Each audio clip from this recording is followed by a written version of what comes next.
അടുക്കളയിൽ ഒരുപാട് സമയം ചിലവഴിക്കാൻ മടിയുള്ളവരാണോ നിങ്ങൾ? എന്നാൽ നിങ്ങൾക്കുള്ളതാണ് ഈ റെസിപ്പി. ഒരു കറി അതൊന്ന് ഉണ്ടാക്കി കഴിഞ്ഞാൽ 2-3 ആഴ്ചയോളം കേടാവാതെയും കൂടി ഇരുന്നാൽ പിന്നെ പണി എളുപ്പമായില്ലേ? അതൊരു മീൻകറി കൂടെ ആയാലോ? പിന്നെ പറയാനുണ്ടോ? എന്തായാലും ഉണ്ടാക്കി നോക്കിയിട്ടേ ഉള്ളൂ. എന്നാൽ പിന്നെ ഇതാ റെസിപ്പി പിടിച്ചോ.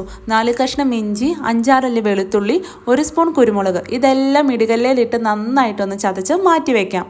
ഒരു മിക്സിയുടെ ജാറിൽ 1.5 ടീസ്പൂൺ കാശ്മീരി മുളക് പൊടി, 1.5 ടീസ്പൂൺ മല്ലിപ്പൊടി, 1/2 ടീസ്പൂൺ മഞ്ഞൾപ്പൊടി, 1 ടീസ്പൂൺ എരിവുള്ള നല്ല സാദാ മുളക് പൊടി, 1/2 ഗ്ലാസ് വെള്ളവും ചേർത്ത് മഷി പോലെ അരച്ചെടുക്കാം. 2 കൊടമ്പുളി വെള്ളത്തിലിട്ട് കുതിരാനായി മാറ്റിവെക്കാം.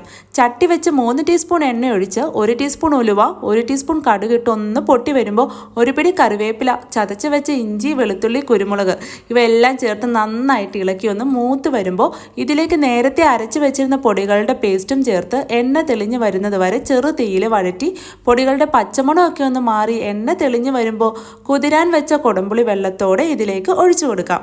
ശേഷം പൊടികളരച്ച് മിക്സിയുടെ ജാറ് കഴുകി 1.5 കപ്പ് വെള്ളം കൂടി ഒഴിച്ച് ആവശ്യത്തിന് ഉപ്പും ചേർത്ത് ചെറുതായി തിള വരുമ്പോൾ കഴുകി വൃത്തിയാക്കിയ മീൻ കഷ്ണങ്ങളും ചേർത്ത് മൂടി വെച്ച് ചെറു തീയിൽ ഒരു 15 മിനിറ്റ് വേവിച്ചെടുത്താൽ നല്ല സൂപ്പർ ടേസ്റ്റി മുളകിട്ട മീൻ കറി റെഡിയായി. നമ്മുടെ ഈ മീൻ കറി ഒന്നുണ്ടാക്കി കഴിഞ്ഞാൽ പിന്നെ 2-3 ആഴ്ചത്തേക്ക് പിന്നെ കറി എന്തുണ്ടാക്കും എന്നുള്ള ടെൻഷൻ വേണ്ട. ഇടയ്ക്കൊന്ന് തിളപ്പിച്ച് വെക്കുകയാണെങ്കിൽ പുറത്ത് ഒരാഴ്ചയും, ഫ്രിഡ്ജിലാണെങ്കിൽ ഒരു 3 ആഴ്ചത്തേക്ക് ഇവൻ ഉഷാറായി തന്നെ ഇരിക്കും. പഴകും തോറും ഇവന് രുചി കൂടിക്കൊണ്ടേയിരിക്കും. അപ്പം ഇത്തരം ടേസ്റ്റ് ആൻഡ് ഈസി റെസിപ്പീസിന് ഈ പേജ് ഫോളോ ചെയ്യാൻ മറക്കല്ലേ.